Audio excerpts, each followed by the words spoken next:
Today, we're jumping into a really powerful sermon from Elder Michael Tolliver. He takes one of the most famous passages in the entire Bible, Psalm 23, and turns it on its head. He argues it's not just a beautiful poem, it's more like a binding legal decision, a landmark case. So let's unpack how he builds that argument. So, right off the bat, you've got this question that seems kind of out there, right? A Supreme Court case and an ancient psalm? What on earth could they possibly have in common? Well, this is the hook the sermon uses to pull you right in.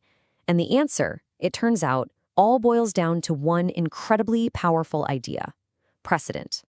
So the sermon kicks off by building its entire case on this idea of legal precedents. You know, those massive, history-changing decisions that gave people a solid legal foundation to stand on and claim their rights. He points to these huge moments in history. Things like the 13th Amendment, Brown versus the Board of Education, the Civil Rights Act. And the point is, these weren't just new rules. No, they were powerful declarations that basically set a new normal. They became the legal ground you could plant your feet on when you were fighting injustice. And this, right here, is the sermon's first big point. These historical rulings are like receipts. They're proof that a right has already been established. So when some new injustice pops up, you can literally point back to the precedent and say, nope, not going to happen. This issue has already been decided. And this is where the whole thing pivots. The sermon takes this idea we all understand from the legal world and applies it directly to our spiritual lives. So if a court ruling grants you rights in a courtroom, what grants you promises when you're facing the trials of life? And boom, here's the core argument. The cross is presented as the ultimate landmark decision for our salvation. And Psalm 23?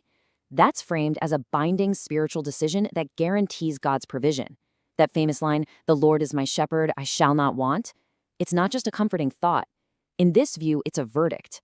It's a ruling that has been handed down. Okay, so with that legal framework set up, the sermon then zooms way in, moving from the big abstract idea of a courtroom to the deeply personal promise that's packed into the words of the psalm itself. And it all hangs on one tiny but massive word, my. It doesn't say a shepherd or the shepherd, it says my shepherd. The sermon really hammers this point home, that this word establishes a personal claim.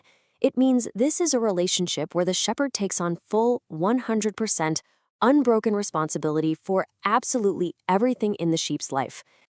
And what does that responsibility look like? Well, it's everything. I mean, look at this list. It's the whole shebang. It goes from basic needs like rest, food, and water, all the way to the deepest needs of our soul, like restoration, guidance, and protection. It's a totally comprehensive promise. No need is left off the table. Which leads, logically, to this incredibly bold statement at the end of the first verse. Because the shepherd's care is so personal, and because his provision is so total, the end result is a statement of fact. I shall not want.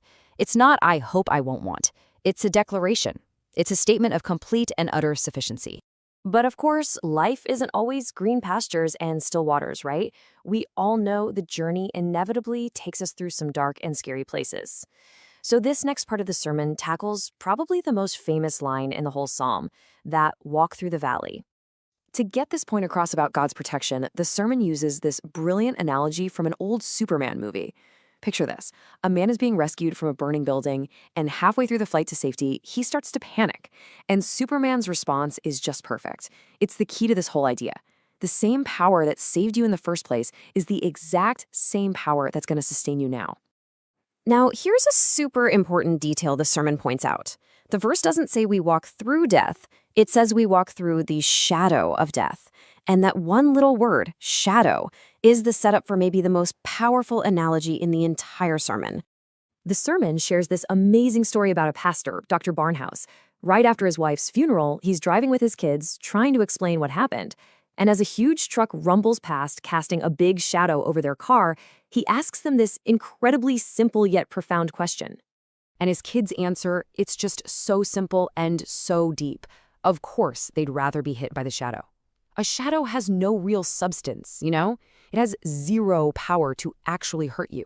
It's just a fleeting darkness. It's not the real thing. And here, wow, here is the punchline. This is the sermon's big reveal. The full force, the devastating impact of death, that was the truck. And that truck hit Jesus on the cross. So for us, the believer, all that's left for us to pass through is the shadow. And yeah, a shadow can be frightening, for sure, but it's been rendered completely powerless. So what is it that comforts us in that dark, shadowy valley? Well, it's the shepherd's tools, his rod and his staff. The sermon explains that the rod is basically a weapon. It's for fighting off predators. And the staff? That's for guiding, correcting, and even rescuing a sheep that wanders off. The point is, both of them are tools of active, protective care. Okay, so after the valley, you get the victory. This final section of the sermon shifts gears from the dangers of the journey to the absolutely triumphant and abundant place we're all headed. I mean, the imagery here is just so powerful. The shepherd doesn't just lead you away from your enemies. He throws a party for you, prepares a feast right in front of them. It's this incredible scene of public vindication and honor, where anyone who ever opposed you is forced to watch while you're being celebrated. And we're not talking about a small meal here either. The sermon really leans into this image of the cup that's overflowing. This isn't about having just enough to scrape by. This is about lavish, abundant, over-the-top blessing. It's just in the shepherd's nature to provide in a way that is way beyond simple necessity. The sermon also has this really unique and memorable picture of goodness and mercy. They're not just these passive concepts that are kind of following you around. No, they're pictured as the shepherd's two sheepdogs. They're actively guarding you from the rear, nipping at your heels to keep you from straying off the path, constantly driving you forward. And where are those sheepdogs herding you? To this, the final destination. And the sermon makes one last crucial point. The promise isn't for a quick visit. The word is dwell, to live, to reside, to make your permanent home in the presence of the shepherd forever. So in the end, by reframing this whole psalm as a landmark legal decision, the sermon transforms it from a comforting poem into something much more, an unbreakable contract. And that leaves us with a really powerful question to think about. What in our lives, our fears, our hopes, our day-to-day, what actually changes when we start to see God's comfort not just as a possibility, but as a guaranteed verdict?